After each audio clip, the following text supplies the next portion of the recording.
Hi guys, this is Ai, your millennial negosyante.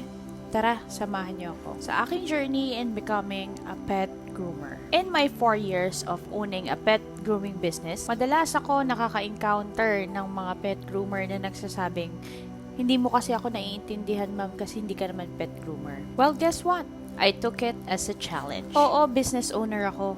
Pero it doesn't mean na hindi ako pwedeng maging groomer kagaya nyo. So I enrolled myself in a pet grooming academy. Hindi naging madali ang 15-day training ko dahil sinasabay ko ang pagiging virtual assistant sa gabi at pagmamanage ng business sa umaga. Pero alam nyo ba kung ano naging puhunan ko? Lakas ng loob at tiwala lang sa sarili. Hindi basta-basta ang mga grooming instructors ko.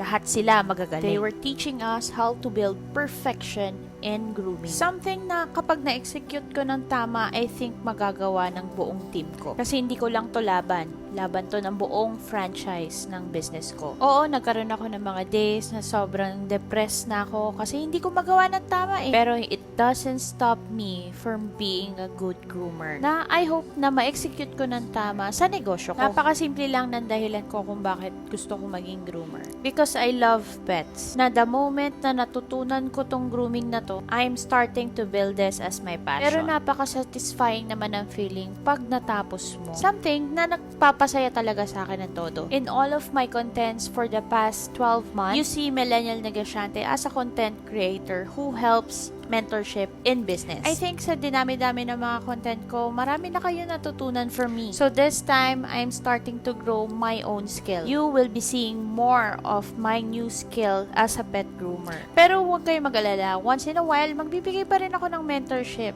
Pero ibang atake na. Sana, suportahan nyo pa rin ako kahit na wala na masyadong mentorship. Na I promise to you na gagawin ko pa rin sobrang entertaining para sa mga mata ninyo. Sa pet grooming industry, alam ko maraming magbabash sa akin. Ang dami mong sat-sat ay hindi ka naman magaling. I don't need to be magaling to your eyes. I just need my dog customer to feel safe all the time. Something na I think I am good at it.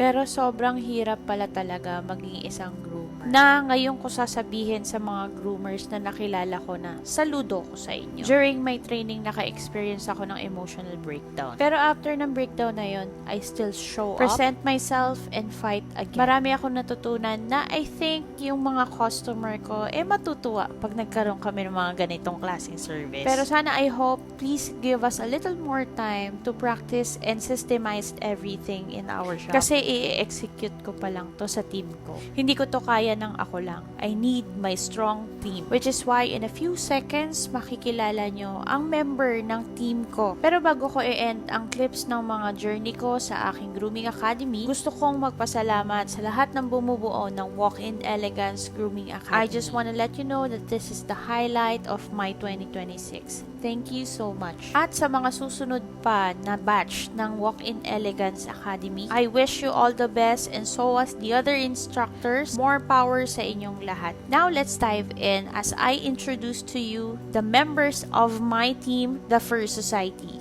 Magpipictorial kami for our new services and anniversary namin sa July 2. So, ang tagline ng anniversary namin is for the better kasi 4th year na namin. Hi, Kakas. Hi. This is my uniform for society. Ang asawa ko naka-ano yan. Naka-professional look. This is Marco Livioco, my husband, the COO of Fur Society. Kaya natin to. Makakasurvive ang Fur Society this year. Sa ulo ko. Okay, 10 minutes lang. Ready? 1, 2, 3. Tapos isang smile Yung gesture. Yan! 1, 2, 3. Isang nakasmile. 1, 2, 3. To my next journey as a first stylist, sana po supportahan nyo pa rin ako. The journey has just begun. You've seen me as a petpreneur. I hope that you will still support me as I venture in the world of pet grooming. Thank you so much for watching, guys. This has been Ai, your first stylist, and I will see you on the next video.